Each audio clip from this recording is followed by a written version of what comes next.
നമസ്കാരം, പ്രിയ പ്രേക്ഷകർക്ക് സ്വാഗതം. ജനകീയ വിഷയങ്ങളുമായി തുടങ്ങുന്നു പൊതുജനം കഴുതയല്ല സാർ. ഞാൻ ബി ദിലീപ് കുമാർ.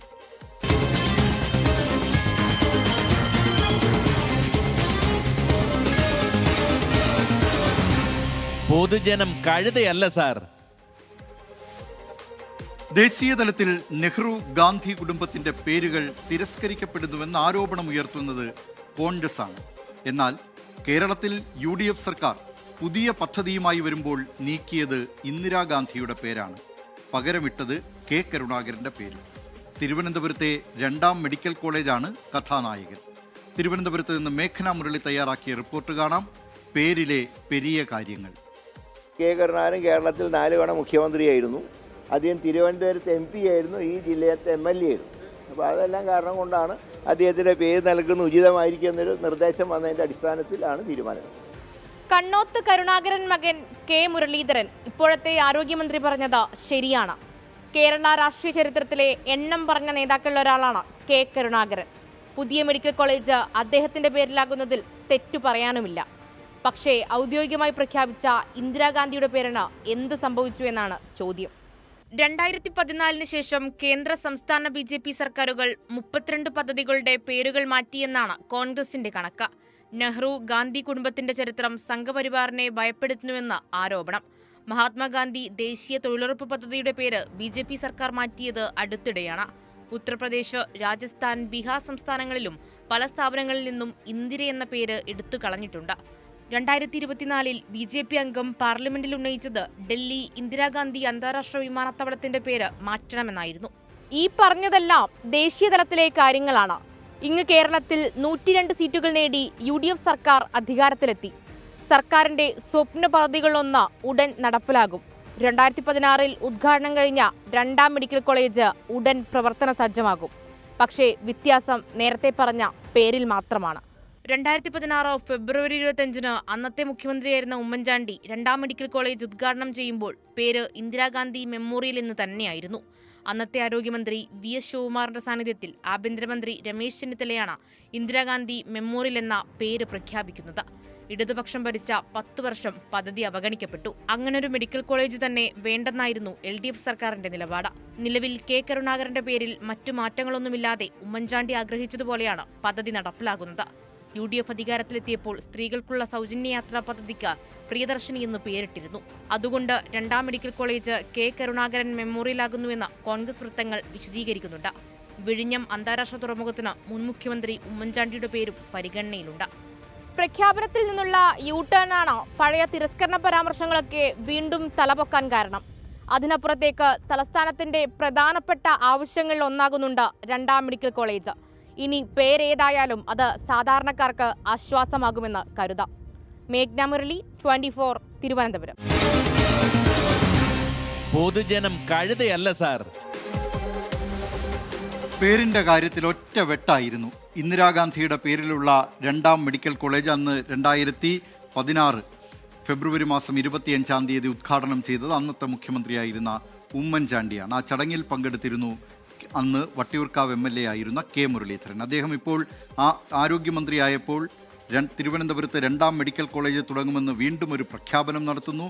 അതിന് കെ കരുണാകരൻ്റെ പേര് നൽകും എന്ന് പറയുകയും ചെയ്യുന്നു. അങ്ങനെ വെട്ടിമാറ്റിയത് ഇന്ദിരാഗാന്ധിയുടെ പേരാണ് എന്നത് യാദൃച്ഛികമായി നമുക്ക് കരുതാൻ കഴിയുമോ എന്നത് വ്യക്തമല്ല. ഏതായാലും അത്തരമൊരു സംഭവങ്ങളൊക്കെ ഈ കേരളത്തിൽ ഇങ്ങനെയൊക്കെ നടക്കുന്നുണ്ട് എന്നത് പ്രേക്ഷകരെ അറിയിക്കുക കൂടിയായിരുന്നു ഈ വാർത്തയുടെ ലക്ഷ്യം. ഇനി മറ്റൊരു വാർത്തയിലേക്കാണ് പോകുന്നത്. പ്രിയദർശിനി സ്ത്രീ സൗജന്യ യാത്രാ പദ്ധതി മൂലം തൃശ്ശൂരിലെ 2 സ്വകാര്യ ബസ്സുകൾ ഇന്നു മുതൽ എന്നേക്കുമായി ബ്രേക്കിട്ടു. അതിരപ്പള്ളിയിലെയും വാൽപ്പാറയിലെയും മനോഹരമായ കാഴ്ചകൾ ഒരുപാട് യാത്രക്കാർക്ക് കാണിച്ചു കൊടുത്ത ചീനിക്കാസ് എന്ന കമ്പനിയുടെ സ്വകാര്യ ബസ്സുകളാണ് സർവീസ് നിർത്തിയത്. അവസാന യാത്രയിൽ മൃതദേഹത്തിന് സമാനമായി റീത്തു വെച്ചായിരുന്നു സർവീസ്. കാണാം തൃശ്ശൂരിൽ നിന്ന് ശ്രീജിത്ത് ശ്രീകുമാരൻ തയ്യാറാക്കിയ റിപ്പോർട്ട്. ബ്രേക്കിട്ട ബസ്സുകൾ.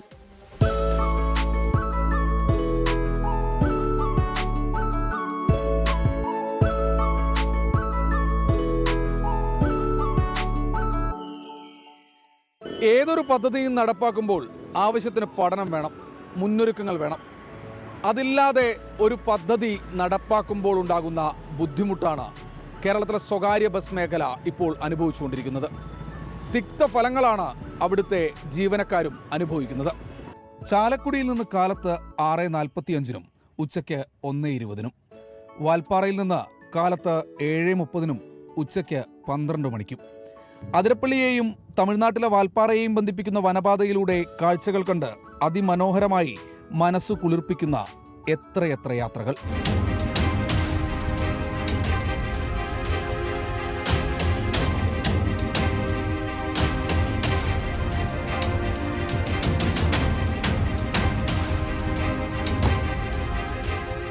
ഇന്നു പക്ഷേ ജീവനക്കാരുടെ മുഖത്ത് സന്തോഷമില്ല. അവസാന ട്രിപ്പാണ്. അന്ത്യയാത്ര എന്ന പോലെ റീത്ത് വെച്ച് ഒരു വിലാപയാത്ര. അരി മേടിക്കാൻ വേണ്ടി ഒരു സർവീസ് കൊണ്ട് നടത്തുന്നവൻ ജനത്തിൽ പെടില്ലേ? അവർ വല്ല അഫ്ഗാനിസ്ഥാനിന്നോ പാകിസ്ഥാനിന്നോ അന്യ രാജ്യത്ത് നിന്ന് താമസിക്കുന്നവരാണോ? അവനും ഈ ജനത്തിൽ പെട്ടതല്ലേ? എല്ലാ രാഷ്ട്രീയക്കാരും പറഞ്ഞു അത് ജനങ്ങൾക്ക് വേണ്ടി. എന്തൊരു പദ്ധതി ഉദ്ഘാടനം ചെയ്യണ്ടോ അത് ജനങ്ങൾക്ക് വേണ്ടി. ആരാണ് ജനം? ഒരു തൊഴിലെടുത്ത് ജീവിക്കുന്നവൻ ജനത്തിൽ പെടില്ലേ? വർഷങ്ങളുടെ പാരമ്പര്യമുണ്ട് അതിരപ്പള്ളി വാൽപ്പാറ ബസ് റൂട്ടിന്. ദശാബ്ദങ്ങൾക്ക് മുൻപ് റൂട്ടിന്റെ തുടക്കത്തിൽ ABT ഗ്രൂപ്പിന്റെ ബസ്സുകളായിരുന്നു സർവീസ് നടത്തിയിരുന്നത്. കാലം കടന്നുപോയപ്പോൾ അതിനുള്ള നിയോഗം ചീനിക്കാസ് എന്ന കമ്പനിക്കായി.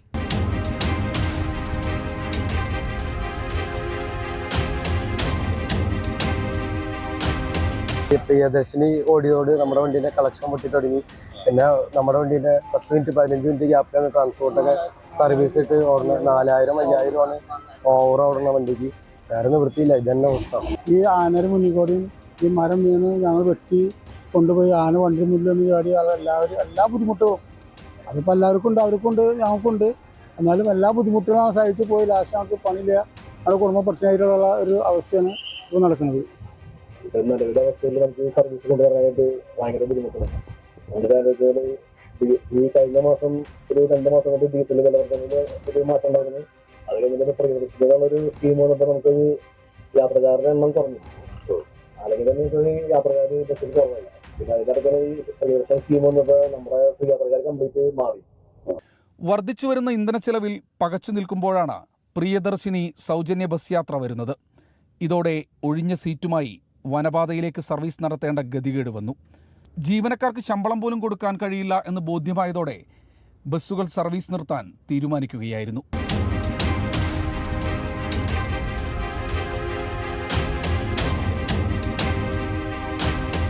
അതിരപ്പള്ളിയിൽ മാത്രമല്ല കേരളത്തിലെ പല റൂട്ടുകളും സ്വകാര്യ ബസ് സർവീസുകൾ ഉപേക്ഷിക്കുകയാണ്. ഇങ്ങനെ പോയാൽ ഇത് എവിടെ ചെന്ന് നിൽക്കും? ഇനി ആത്മഹത്യകൾ വേണോ പ്രശ്നപരിഹാരത്തിന്? ജക്സനൊപ്പം ശ്രീകുമാരൻ, 24 തൃശൂർ. പൊതുജനം കഴുതയല്ല സാർ. ശ്രീജിത്ത് ശ്രീകുമാരൻ പറഞ്ഞതുപോലെ സംസ്ഥാനത്തെ സ്വകാര്യ ബസ് മേഖലയുടെ നടുവൊടിഞ്ഞിരിക്കുകയാണ്. സ്വകാര്യ ബസ് മേഖലയുടെ പ്രോത്സാഹനാർത്ഥം അല്ലെങ്കിൽ സ്വകാര്യ ബസ് മേഖലയെ നിലനിർത്തുന്നതിന് വേണ്ട നടപടികൾ സംസ്ഥാന സർക്കാർ അടിയന്തിരമായി സ്വീകരിച്ചേ മതിയാകൂ. അവർ പലതവണ ഈ ബസ് ഉടമകൾ പലതവണ സംസ്ഥാന സർക്കാരുമായി ബന്ധപ്പെടുകയും ഗതാഗത മന്ത്രിയുമായി ചർച്ച നടത്തുകയും ഒക്കെ ചെയ്തിട്ടുണ്ട്. പക്ഷേ ഇപ്പോഴും അതിനൊരു ശാശ്വത പരിഹാരം കണ്ടിട്ടില്ല എന്നതാണ് യാഥാർത്ഥ്യം. ഇപ്പോൾ തൃശ്ശൂരിൽ വാൽപ്പാറ മലക്കപ്പാറ റൂട്ടിൽ സർവീസ് നടത്തിയിരുന്ന 2 സ്വകാര്യ ബസ്സുകളാണ് ഇപ്പോൾ സേവനം അല്ലെങ്കിൽ ഓട്ടം അവസാനിപ്പിക്കുന്നതെങ്കിൽ സംസ്ഥാനത്തിൻ്റെ വിവിധ ഭാഗങ്ങളിൽ എത്രയോ ബസ്സുകളാണിപ്പോൾ ഓടാൻ കഴിയില്ല എന്ന വിവരം ഗതാഗത വകുപ്പിനെ അറിയിച്ച് അത് ഷെഡിലേക്ക് ഒതുക്കിയിട്ടിരിക്കുന്നത്. നിരവധി പ്രേക്ഷകർ കഴിഞ്ഞ വാർത്തയുമായി ബന്ധപ്പെട്ടൊക്കെ പ്രതികരണം നടത്തുന്നുണ്ട്. സദാശിവൻ പിള്ള പറയുന്നു, what is there in a name but the name change in Kerala and at national level lowers to ludicrous level എന്നാണ്. ഈ പേരുമാറ്റത്തിൽ വലിയ കാര്യമില്ല, പക്ഷേ ഈ പേരുമാറ്റങ്ങൾ ദേശീയ തലത്തിലും സംസ്ഥാന തലത്തിലുമൊക്കെ പരിഹാസ്യമായി തീരുന്നു എന്ന് അദ്ദേഹം പറയുന്നു. സുജേഷ് തന്നങ്ങാടി പറയുന്നു, അവസരവാദ രാഷ്ട്രീയം അല്ലാതെ എന്തു പറയാൻ, എല്ലാ പാർട്ടിയും അങ്ങനെ തന്നെ. രവികുമാർ PB പറയുന്നു, സർക്കാരുകൾ മാറി മാറി വരുമ്പോൾ പല പേരുകളും മാറി വരും, അത് ഏത് സർക്കാരായാലും അങ്ങനെയാണ് എന്ന കാര്യം. മോഹനൻ പിലാത്തറ പറയുന്നത്, പേരിലല്ല കാര്യം, നന്മ ചെയ്തവർ എന്നും ജനമനസ്സിൽ നിലനിൽക്കും, അതിന് പ്രതിമകളായോ സ്മാരകമായോ വേണമെന്നില്ല, ജീവിച്ചിരിക്കുമ്പോൾ നല്ലതു ചെയ്താൽ അതുതന്നെ വലിയ ഗുണങ്ങൾ എന്ന്. തോമസ് മാത്യു പറയുന്നു, പേരെന്തായാലും അത്യാവശ്യ ചികിത്സ കിട്ടിയാൽ മതി എന്നാണ്. ഹസീന ഷാജിയും സമാനമായ അഭിപ്രായമാണ്. ആരുടെ പേരായാലും മെഡിക്കൽ കോളേജ് വന്നാൽ മതി, അവിടെ നല്ല ചികിത്സ നടക്കട്ടെ എന്നാണ്. NSG പറയുന്നത് ഇനിയിപ്പോൾ പേരിൻ്റെ കാര്യവും പറഞ്ഞ് മെഡിക്കൽ കോളേജിൻ്റെ പ്രാധാന്യം കുറയ്ക്കാതിരിക്കൂ എന്നാണ്. അതോടൊപ്പം തന്നെ ഈ സ്വകാര്യ ബസ്സുകളുടെ പ്രതിസന്ധിയുമായി ബന്ധപ്പെട്ടും നിരവധി പ്രേക്ഷകർ കമൻറ്റ് ബോക്സിൽ വരുന്നുണ്ട്. റീന സതീശൻ പറയുന്നുണ്ട്, സ്വകാര്യ ബസ്സുകാർ പ്രിയദർശിനി പദ്ധതി നിർത്തലാക്കിക്കുമോ എന്ന ആശങ്കയാണ് റീന സതീശൻ പറയുന്നത്. ആശാ സിംഗപ്പൂർ പറയുന്നു, ഒരു പദ്ധതി കൊണ്ടുവരുമ്പോൾ മറ്റുള്ളവർക്ക് എന്തെങ്കിലും ബുദ്ധിമുട്ടുകൾ ഉണ്ടാകുമോ എന്ന് നോക്കിയിട്ട് വേണം ഓരോരോ പദ്ധതി ഇറക്കാൻ എന്നാണ്. അല്ലി ഫ്ലവർ പറയുന്നത്, പ്രിയദർശിനി ആർക്കാണ് പ്രയോജനം? ശമ്പളക്കാർക്ക് 1000 മുതൽ 4000 വരെ യാത്രാ പെൻഷൻ ലഭിച്ചോ?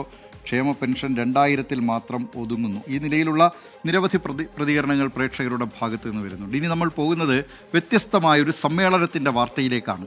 പലതരം സമ്മേളനങ്ങൾ കേരളത്തിൽ ദിനം പ്രതി നടക്കാറുണ്ട്. കേരളത്തിലാകട്ടെ സമ്മേളനങ്ങൾക്കും യോഗങ്ങൾക്കുമൊന്നും ഒരു പഞ്ഞവുമില്ല. രാഷ്ട്രീയ സംഘടനകളും സ്വകാര്യ കൂട്ടായ്മകളുമാണ് സമ്മേളനങ്ങൾ നടത്താൻ മുൻപന്തിയിലുള്ളത്. എന്നാൽ ഇന്ന് കൊച്ചിയിലെ ചാവറ കൾച്ചറൽ സെൻ്ററിൽ വ്യത്യസ്തമായൊരു സമ്മേളനം നടന്നു. ആ സമ്മേളനം എന്താണെന്ന് അറിയണ്ടേ? അതിൽ പങ്കെടുത്തവരുടെ കാര്യം. വിസ തട്ടിപ്പിന് ഇരയായവരുടെ സമ്മേളനമാണ് അവിടെ നടന്നത്. പലരുടെയും ചതിക്കുഴിയിൽ വീണ് പറ്റിക്കപ്പെട്ട മനുഷ്യരാണ് അവിടെ ഒത്തുകൂടിയത്. കാണാം. കൊച്ചിയിൽ നിന്ന് വിഷ്ണു സുരേഷ് തയ്യാറാക്കിയ റിപ്പോർട്ട്. വിൽക്കാനില്ല സ്വപ്നങ്ങൾ. ആടുതേക്ക് മാഞ്ചിയം തട്ടിപ്പിന് ഇടവേള. നിലവിൽ കേരളത്തിൽ തട്ടിപ്പിൽ ഒന്നാമത് നിൽക്കുന്നത് വിസ തട്ടിപ്പുകാരാണ്.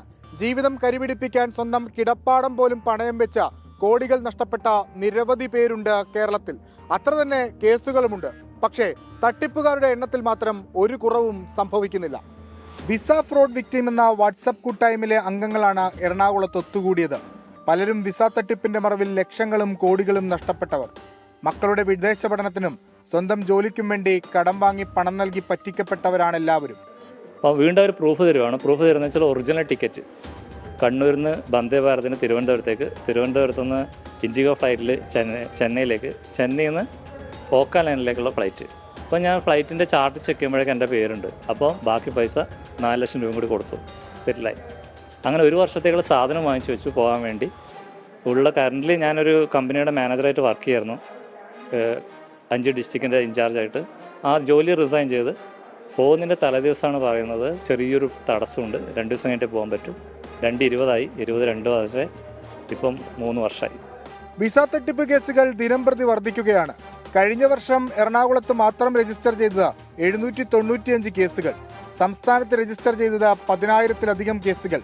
പോലീസ് കൃത്യമായി ഇടപെടുന്നില്ലെന്ന ആക്ഷേപവുമുണ്ട്. എനിക്ക് പറയാനുള്ളത് വിസ തട്ടിപ്പിന് ഇരയാവുന്നതെന്ന് വെച്ചാൽ പോലീസിന് ഒരു അനാസ്ഥയാണ്. കാര്യം പോലീസുകാർ നമ്മൾ ഈ കേസായിട്ട്, ഇപ്പം എൻ്റെ കേസ് തന്നെ 1 വർഷക്കാലം കേസ് കൊടുത്ത് കേസ് കോടതിയിൽ CC ആവണം വരെ ഈ പോലീസ് ഇവർ അറസ്റ്റ് ചെയ്യുകയോ കാര്യങ്ങൾ ചെയ്യുകയോ ഒന്നും ചെയ്തിട്ടില്ല.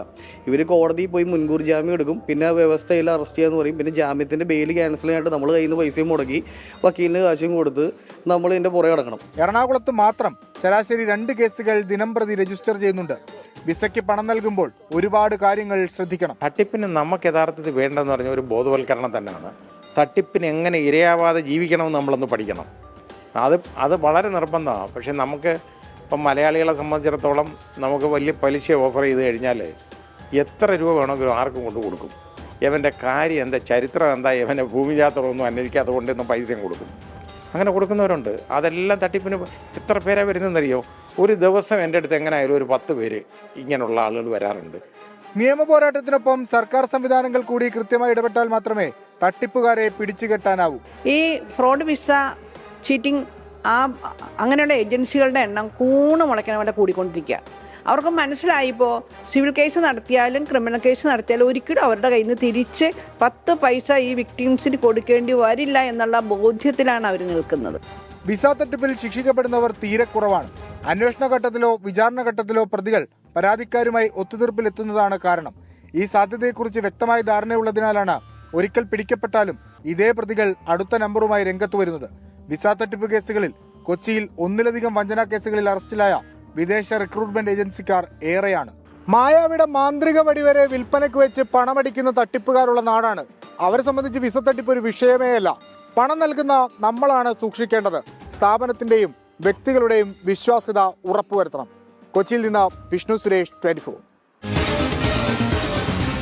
പൊതുജനം കഴുതയല്ല സാർ.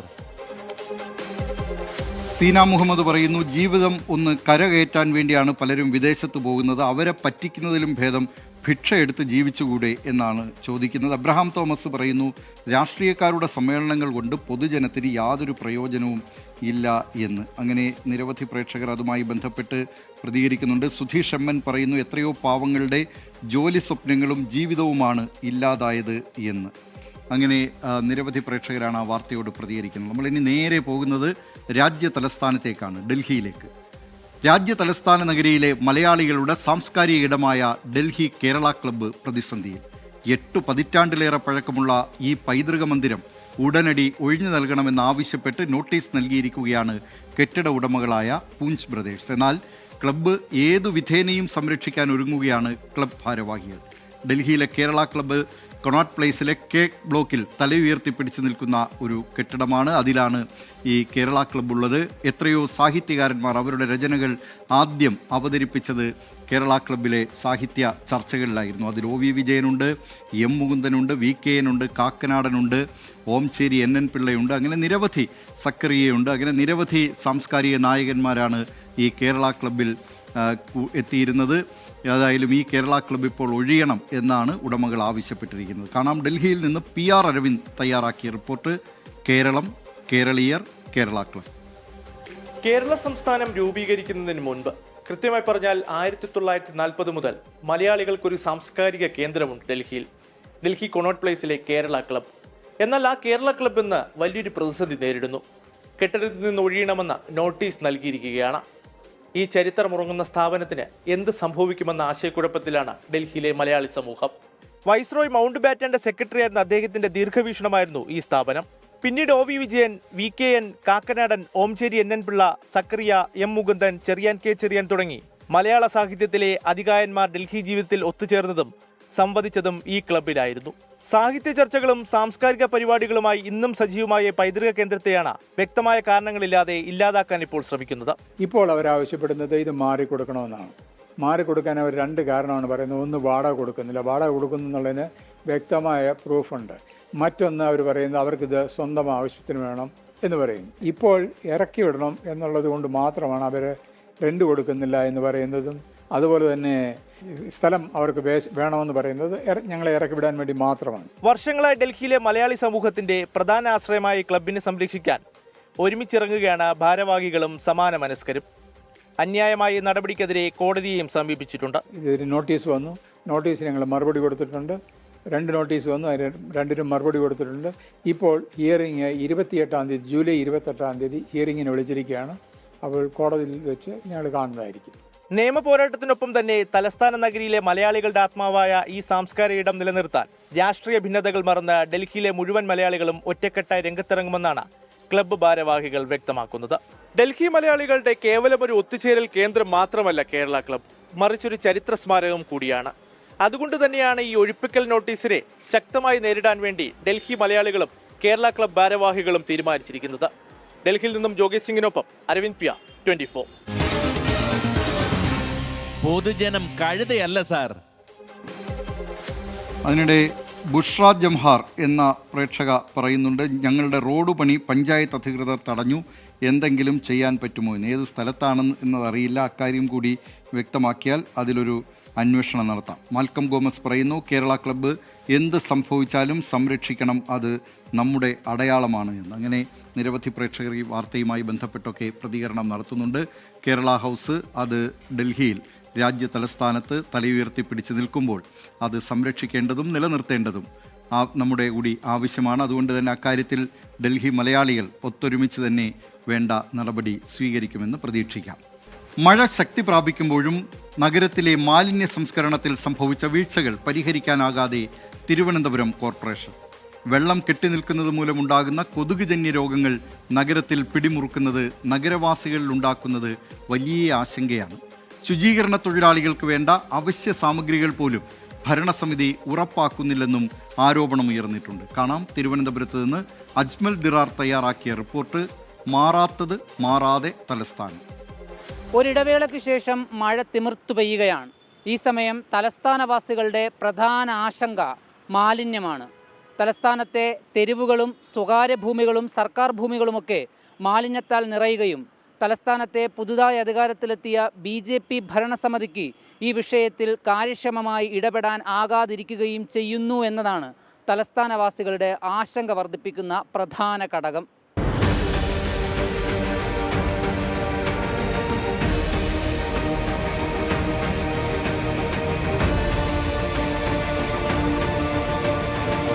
മാറാത്തത് ഇനി മാറുമെന്ന വാഗ്ദാനവുമായി അധികാരത്തിലെത്തിയ തിരുവനന്തപുരം കോർപ്പറേഷനിലെ പുതിയ BJP ഭരണസമിതി അധികാരമേറ്റിട്ട് 6 മാസം പിന്നിടുകയാണ്. എന്നാൽ നഗരവാസികളെ കാലങ്ങളായി വീർപ്പുമുട്ടിക്കുന്ന നഗരത്തിലെ മാലിന്യ പ്രശ്നത്തിൽ കോർപ്പറേഷൻ ഭരണസമിതിക്ക് ഇതുവരെ പരിഹാരം കാണാനായിട്ടില്ല എന്നതാണ് വസ്തുത. നഗരത്തിൽ കുന്നുകൂടുന്ന മാലിന്യത്തെ സംസ്കരിക്കാൻ തെരഞ്ഞെടുപ്പ് കാലത്ത് BJP പ്രധാനമായും മുന്നോട്ട് വെച്ച പരിഹാരമാർഗം മധ്യപ്രദേശിലെ ഇൻഡോർ മാതൃകയിലുള്ള മാലിന്യ സംസ്കരണ പ്ലാന്റായിരുന്നു. എന്നാൽ ഭരണസമിതി അധികാരത്തിലേറി മാസങ്ങൾ പിന്നിട്ടിട്ടും മാലിന്യ പ്ലാന്റിന്റെ നടപടിക്രമങ്ങളിലേക്ക് കടക്കാൻ കോർപ്പറേഷൻ ഭരണസമിതിക്ക് ഇതുവരെ ആയിട്ടില്ല. പ്രതിദിനം ടൺ കണക്കിന് മാലിന്യമുണ്ടാകുന്ന നഗരത്തിൽ അവയുടെ സംസ്കരണത്തിനായി തെരഞ്ഞെടുപ്പ് കാലത്ത് BJP മുന്നോട്ട് വെച്ച ബദൽ മാർഗത്തിലേക്ക് എത്തുന്നതുവരെ നിലവിലുള്ള മാലിന്യ സംസ്കരണ സംവിധാനം തുടരാൻ ശ്രമിച്ച ഭരണസമിതിക്ക് പക്ഷേ സംസ്കരണ സംവിധാനങ്ങളെ കൂടുതൽ ശക്തിപ്പെടുത്തി മുന്നോട്ട് കൊണ്ടുപോകാൻ ഈ മഴക്കാലത്ത് പോലും ആയില്ല എന്നതാണ് പ്രതിപക്ഷത്തിന്റെ പ്രധാന ആരോപണം. തിരുവനന്തപുരം നഗരസഭയുടെ ഭരണസ്തംഭനത്തിന്റെ ഏറ്റവും വലിയ ഉദാഹരണം ഈ നഗരം ഇന്ന് മാലിന്യ കൂമ്പാരമായി മാറിയിരിക്കുന്നു എന്നുള്ളതാണ്. മാറാത്തത് മാറും എന്ന് പറഞ്ഞ് അധികാരത്തിൽ വന്ന ആളുകൾ ഭരണത്തിൽ വന്നിട്ട് 6 മാസമായിട്ട് വികേന്ദ്രീകൃത മാലിന്യ സംസ്കരണ പദ്ധതികളെ കുറിച്ച് ഒന്ന് മിണ്ടാൻ പോലും ഓർക്കുന്ന കഴിയുന്നില്ല. എന്താണ് മാലിന്യ സംസ്കരണത്തിനുള്ള പദ്ധതി, എന്താണ് പ്ലാൻ, എന്താണ് വിഷൻ എന്ന് പോലും പറയുവാൻ ബഹുമാനപ്പെട്ട മേയർ കഴിഞ്ഞിട്ടില്ല. മഴ ശക്തമാവുകയും മാലിന്യം കുന്നുകൂടുകയും ചെയ്തതോടെ പകർച്ചപ്പനിക്കൊപ്പം തലസ്ഥാനത്ത് ചിക്കൻ ഗുനിയ അടക്കമുള്ള കൊതുകുജന്യ രോഗങ്ങളടക്കം വർദ്ധിക്കുകയാണ്. രോഗബാധിതർ ഏറെയുള്ള നഗരമേഖലയിൽ 1 മാസത്തിനിടെ ചിക്കൻ ഗുനിയ ബാധിച്ച് മാത്രം വിവിധ ആശുപത്രികളിൽ ചികിത്സ തേടിയവരുടെ എണ്ണം 35 ഇതിനു മുമ്പ് തലസ്ഥാനത്തടക്കം ഇത്തരം രോഗങ്ങൾ ശക്തി പ്രാപിച്ചത് 2020-21 കാലത്താണ് എന്നതും മാലിന്യ നിർമ്മാർജ്ജനത്തിലെ വീഴ്ചകളെ ചൂണ്ടിക്കാട്ടുന്നു. തലസ്ഥാനത്തെ മാലിന്യ സംസ്കരണത്തിലെ വീഴ്ച കാരണം പകർച്ചവ്യാധി ഭീഷണി നിലനിൽക്കുന്നു എന്ന ആശങ്ക ചൂണ്ടിക്കാട്ടി ആരോഗ്യമന്ത്രി കെ മുരളീധരൻ അടക്കം പലവട്ടം രംഗത്തുമെത്തിയിരുന്നു. എന്നാൽ മാലിന്യ സംസ്കരണത്തിൽ മനുഷ്യസാധ്യമായതെല്ലാം ചെയ്തെന്നും ശാസ്ത്രീയമായി സംസ്കരിക്കാനുള്ള പ്ലാന്റ് ആവശ്യമാണെന്നും അതിനായുള്ള ചർച്ചകൾ പുരോഗമിക്കുന്നുവെന്നുമാണ് മേയർ VV രാജേഷിന്റെ വിശദീകരണം. ശാസ്ത്രീയമായി സംസ്കരിക്കുന്നതിനുള്ള വലിയൊരു പ്ലാന്റ് കൊണ്ടുവരേണ്ടതായിട്ടുണ്ട്. ആ പ്ലാനിനുള്ള എല്ലാ ചർച്ചകളും പുരോഗമിക്കുകയാണ്. നിങ്ങളോട് ഇപ്പോൾ പറയാൻ കണക്കിനായിട്ടില്ല, മാധ്യമങ്ങളോട് പറയാൻ പറ്റുന്ന ഘട്ടത്തിൽ ഞങ്ങൾ പറയാം. എന്നാൽ ഈഞ്ചക്കലിലും പേട്ടയിലും ആമയിഴഞ്ചാൻ തോട്ടിലുമെല്ലാം മാലിന്യം നിറയുകയും നഗരത്തിൽ പകർച്ചവ്യാധി ഭീഷണിയായി നിലനിൽക്കുകയും ചെയ്യുമ്പോൾ ഉണർന്ന് പ്രവർത്തിക്കേണ്ട ഭരണസമിതി നഗരസഭയുടെ വിവിധ സർക്കിളുകളിൽ ജോലി ചെയ്യുന്ന ശുചീകരണ തൊഴിലാളികളെ സ്ഥലം മാറ്റിക്കൊണ്ട് ഉത്തരവിറക്കുകയാണ് ഇപ്പോൾ ചെയ്തിരിക്കുന്നത്. കൂടാതെ ശുചീകരണ തൊഴിലാളികൾക്ക് വേണ്ട മതിയായ ഗ്ലൗസുകൾ പോലും ഭരണസമിതി ഉറപ്പാക്കുന്നില്ല എന്നും തൊഴിലാളി പ്രതിനിധികൾ ആരോപിക്കുന്നു. സെഗ്രിഗേറ്റ് ചെയ്ത് കൊടുക്കുന്ന ആളുകളുടെ കയ്യിലിടാനുള്ള കയ്യുറ പോലും ഇല്ല. കയ്യുറ പോലും സപ്ലൈ ചെയ്യാൻ കഴിയുന്നില്ല. മാസ്ക് ഇല്ല. വളരെ ദുരിതത്തിലാണ് നമ്മുടെ തൊഴിലാളികൾ പണിയെടുക്കേണ്ടത്. അതിനിടയിലാണ് യാതൊരു കാരണവും കൂടാതെ നിരപരാധികളായ ഈ തൊഴിലാളികളെ ഈ നിലയിൽ ഒരു സുപ്രഭാതത്തിൽ സംഘടനയുടെ ഭാരവാഹികളായിപ്പോയി എന്ന ഒറ്റ കുറ്റം കൊണ്ട് ഇങ്ങനെ മാറ്റപ്പെട്ടിരിക്കുന്നത്. ഇതുകൂടാതെ വീടുകളിൽ നിന്നും ശേഖരിക്കുന്ന പ്ലാസ്റ്റിക് മാലിന്യങ്ങൾ കൊണ്ടുപോകാൻ മതിയായ വാഹനം പോലും എത്തിച്ചു നൽകാൻ ഇതുവരെ ആയിട്ടില്ല എന്ന ആരോപണം ഹരിതകർമ്മ സേനാംഗങ്ങളിൽ നിന്ന് അടക്കമുയരുന്നുണ്ട്. മാലിന്യ സംസ്കരണത്തിലെ ഈ വീഴ്ചയ്ക്കുടൻ പരിഹാരം കണ്ടില്ലെങ്കിൽ ആരോഗ്യമന്ത്രി മുൻപ് സൂചിപ്പിച്ചതുപോലെ തലസ്ഥാനവാസികളുടെ ആരോഗ്യത്തെ ബാധിക്കുന്ന വലിയ പ്രതിസന്ധിയായി ഈ മാലിന്യ പ്രശ്നം മാറുമെന്നതിൽ സംശയമില്ല. അജ്മൽ ദിറാർ, 24, തിരുവനന്തപുരം. പൊതുജനം കഴുതയല്ല സാർ. തലസ്ഥാന നഗരത്തെ സുന്ദര നഗരമാക്കുന്നതിന് മാലിന്യങ്ങൾ നീക്കം ചെയ്യുന്നതിന് തിരുവനന്തപുരം നഗരസഭയും മേയർ VV രാജേഷും പ്രത്യേക താല്പര്യമെടുക്കട്ടെ എന്ന് നമുക്ക് ആശിക്കാം. ഒരു സങ്കടകരമായ വാർത്തയിലേക്കാണ് ഇനി. വിയറ്റ്നാമിലുണ്ടായ ബോട്ടപകടത്തിൽ 2 മലയാളികൾ മരണമടഞ്ഞതായി വിവരം ലഭിച്ചിരിക്കുന്നു. വിയറ്റ്നാമിലെ ഇന്ത്യൻ സ്ഥാനപതി കൊടിക്കുന്നിൽ സുരേഷ് MPയെ അറിയിച്ചതാണ് ഇക്കാര്യം. കൊല്ലം കൊട്ടാരക്കര സ്വദേശികളാണ് ഈ അപകടത്തിൽപ്പെട്ടതെന്നാണ് വിവരം. അപകടത്തിൽ 15 ഇന്ത്യൻ വിനോദസഞ്ചാരികൾ മരിച്ചിരുന്നു. 32 യാത്രക്കാരായിരുന്നു ആ ബോട്ടിലുണ്ടായിരുന്നത്. വിയറ്റ്നാമിലെ ഫുക്കോക്ക് എന്ന് പറയുന്ന ഏറ്റവും വലിയൊരു ദ്വീപിൽ. അവിടെയാണ് ഈ അപകടം ഉണ്ടായിട്ടുള്ളത്. വിശദാംശങ്ങളുമായി കൊല്ലത്ത് നിന്ന് സൂര്യഗായത്രി ചേരുന്നു. സൂര്യഗായത്രി, എന്തൊക്കെയാണ് വാർത്തയുടെ കൂടുതൽ വിവരങ്ങൾ? ദിലീപ് കുമാർ, ഈ അപകടത്തിൽപ്പെട്ട രണ്ടുപേർ അത് കൊല്ലം കൊട്ടാരക്കര സ്വദേശികളാണ് എന്നുള്ള വിവരമാണ് ഇപ്പോൾ ലഭിക്കുന്നത്. അത് MP കൊടിക്കുന്നിൽ സുരേഷുമായി ബന്ധപ്പെട്ട ഔദ്യോഗിക വൃത്തങ്ങളിൽ നിന്നാണ് അത്തരത്തിൽ നമുക്കൊരു വിവരം ലഭിക്കുന്നത്. അദ്ദേഹം തന്നെ ഇപ്പോൾ റിലീസിലൂടെ കാര്യം അറിയിക്കുകയും ചെയ്തിട്ടുണ്ട്. ഇവർ രണ്ടുപേർ മരണമടഞ്ഞു എന്നുള്ള വിവരമാണ് അറിയിച്ചിരിക്കുന്നത്.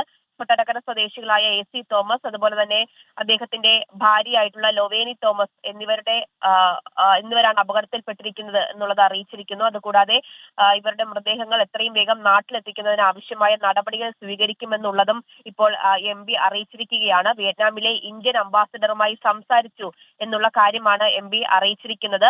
ഈ നടപടികൾ വേഗത്തിലാക്കാൻ വേണ്ട എല്ലാവിധ നിർദ്ദേശങ്ങളും നൽകിയിട്ടുണ്ട്. അത്തരത്തിലുള്ള ഇടപെടൽ നടത്തിയിട്ടുണ്ട് എന്നുള്ള കാര്യം അദ്ദേഹം അറിയിക്കുന്നു. ഇപ്പോൾ 7-ന് ഇവർ രണ്ടുപേരും നാട്ടിൽ നിന്ന് പുറപ്പെട്ടു എന്നുള്ള പ്രാഥമിക വിവരമാണ് ലഭിക്കുന്നത്. ഒരു ടൂർ പാക്കേജ് എടുത്തവർ പോവുകയായിരുന്നു എന്നുള്ള വിവരമാണ് ലഭിക്കുന്നത്. വിക്ടറി വ്യവസായ ഗ്രൂപ്പ് ഉടമയാണ് എന്നുള്ള പ്രാഥമിക വിവരം ലഭിക്കുന്നുണ്ട്. മെഡിക്കൽ ഫീൽഡിൽ വർക്ക് ചെയ്യുന്നവരാണ്. എന്തായാലും ദാരുണമായിട്ടുള്ള ഒരു സംഭവമാണ് ഉണ്ടായിരിക്കുന്നത്. രണ്ടുപേർക്കും അപകടത്തിൽ ജീവൻ നഷ്ടമായി എന്നുള്ള ഒരു വിവരമാണ് MP-യുടെ ഭാഗത്ത് നിന്ന് ഇപ്പോൾ അറിയിക്കുന്നത്. അതിന് അവരുടെ മൃതദേഹങ്ങൾ അടക്കം നാട്ടിലെത്തിക്കാനുള്ള എല്ലാവിധ ക്രമീകരണങ്ങളും ഇടപെടലുകളും നടത്തിയിട്ടുണ്ട് എന്നുള്ള കാര്യവും അദ്ദേഹം അറിയിക്കുന്നുണ്ട്. വിയറ്റ്നാമിൽ തന്നെ ഇന്ത്യൻ അംബാസിഡറുമായിട്ട് സംസാരിക്കാൻ കഴിഞ്ഞു. എത്രയും വേഗം തന്നെ ആ നടപടികൾ വേഗത്തിലാക്കും എന്നുള്ള കാര്യം ആണ് ഇപ്പോൾ കൊടിക്കുന്നിൽ സുരേഷ് MP തന്നെ അറിയിച്ചിരിക്കുന്നത്. സൂര്യഗായത്രി, തുടരുക. വിയറ്റ്നാം ബോട്ട് ദുരന്തവുമായി ബന്ധപ്പെട്ട് കൊടിക്കുന്നിൽ സുരേഷ് MP-യുടെ വാർത്താക്കുറിപ്പ് ഇങ്ങനെയാണ്: വിയറ്റ്നാമിലുണ്ടായ ബോട്ടപകടത്തിൽ മരണമടഞ്ഞ കൊട്ടാരക്കര സ്വദേശികളായ AC തോമസ് 57 വയസ്സ്, ആവിയോട്ട് ഹൗസ്, മാർക്കറ്റ് ജംഗ്ഷൻ, കൊട്ടാരക്കര. അദ്ദേഹത്തിൻ്റെ ഭാര്യ ലൊവേനി തോമസ് 56 വയസ്സ് എന്നിവരുടെ മൃതദേഹങ്ങൾ എത്രയും വേഗം നാട്ടിലെത്തിക്കുന്നതിനാവശ്യമായ നടപടികൾ സ്വീകരിക്കണമെന്നാവശ്യപ്പെട്ട് കൊടിക്കുന്നിൽ സുരേഷ് MP വിയറ്റ്നാമിലെ ഇന്ത്യൻ അംബാസിഡറുമായി സംസാരിച്ചു. അപകടത്തിൽ മരണമടഞ്ഞത് AC തോമസും ഭാര്യ ലൊവേനി തോമസുമാണെന്ന് സ്ഥിരീകരിച്ചതിനെ തുടർന്ന് ഇന്ത്യൻ എംബസിയുടെ അടിയന്തര ഇടപെടൽ ആവശ്യപ്പെട്ട MP വിയറ്റ്നാം അധികൃതരുമായി ഏകോപനം നടത്തി നിയമപരവും ഭരണപരവുമായ നടപടികൾ വേഗത്തിലാക്കുകയും മൃതദേഹങ്ങൾ എത്രയും പെട്ടെന്ന് കേരളത്തിലെത്തിക്കുന്നതിനുള്ള എല്ലാ ക്രമീകരണങ്ങളും ഉറപ്പാക്കണമെന്നും അഭ്യർത്ഥിച്ചു. മൃതദേഹങ്ങൾ നാട്ടിലെത്തിക്കുന്ന നടപടിക്രമങ്ങൾ അടിയന്തരമായി പൂർത്തിയാക്കുന്നതിനും ദുഃഖിതരായ കുടുംബത്തിനാവശ്യമായ എല്ലാ കോൺസുലർ സഹായങ്ങളും ലഭ്യമാക്കുന്നതിനും ഇന്ത്യൻ എംബസി സത്വര നടപടി സ്വീകരിക്കുമെന്ന് MP-യെ വിയറ്റ്നാമിലെ ഇന്ത്യൻ സ്ഥാനപതി അറിയിച്ചിട്ടുമുണ്ട്. വളരെ സങ്കടകരമായ വാർത്തയാണ്. ഈ ഇന്ത്യക്കാരായിരുന്നു ആ ബോട്ടിൽ കൂടുതൽ ഉണ്ടായിരുന്നത്. ആ ബോട്ട് കടൽക്ഷോഭത്തിൽ പെട്ടാണ് ആ ബോട്ട് അപകടമുണ്ടായിട്ടുള്ളത് എന്നാണ് ലഭ്യമാകുന്ന പ്രാഥമിക വിവരം. പ്രധാനമന്ത്രി നരേന്ദ്രമോദി അടക്കമുള്ളവർ ഈ അപകടത്തിൽ ദുഃഖം രേഖപ്പെടുത്തിയിട്ടുണ്ട്. 21 പേരെ രക്ഷപ്പെടുത്തിയിട്ടുണ്ട് എന്ന വിവരവും ലഭിക്കുന്നുണ്ട്. വിയറ്റ്നാം അധികൃതരുമായും ഇന്ത്യൻ എംബസിയും കോൺസുലേറ്റുമായും നിരന്തരം ബന്ധപ്പെടുന്നുണ്ടെന്നും സാധ്യമായ എല്ലാ സഹായങ്ങളും നൽകുമെന്നും പ്രധാനമന്ത്രി അറിയിച്ചിട്ടുണ്ട്. വിയറ്റ്നാമിലെ ഫുക്കോക്കിന് സമീപം ഇന്ത്യക്കാർ ഉൾപ്പെട്ട ബോട്ട് അപകടത്തിൻ്റെ ദാരുണമായ വാർത്തയറിഞ്ഞതിൽ അതിയായ ദുഃഖമുണ്ടെന്നാണ് പ്രധാനമന്ത്രി അറിയിച്ചിരിക്കുന്നത്. പ്രിയപ്പെട്ടവരെ നഷ്ടപ്പെട്ട കുടുംബങ്ങളോട് അനുശോചനം അറിയിക്കുന്നു. എത്രയും വേഗം പരിക്കേറ്റവർ സുഖം പ്രാപിക്കട്ടെ എന്ന് പ്രാർത്ഥിക്കുകയും ചെയ്യുന്നുവെന്നും പ്രധാനമന്ത്രി പറഞ്ഞിട്ടുണ്ട്. ലോകത്തെവിടെയായാലും ഏത് സമയത്തും 24 വാർത്തകളും ഓഗ്മെന്റഡ് റിയാലിറ്റി പാക്കേജുകളും എക്സ്പ്ലെയിനറുകളും വിശദമായി കാണാൻ ഞങ്ങളുടെ YouTube ചാനൽ നിങ്ങൾക്ക് സബ്സ്ക്രൈബ് ചെയ്യാം.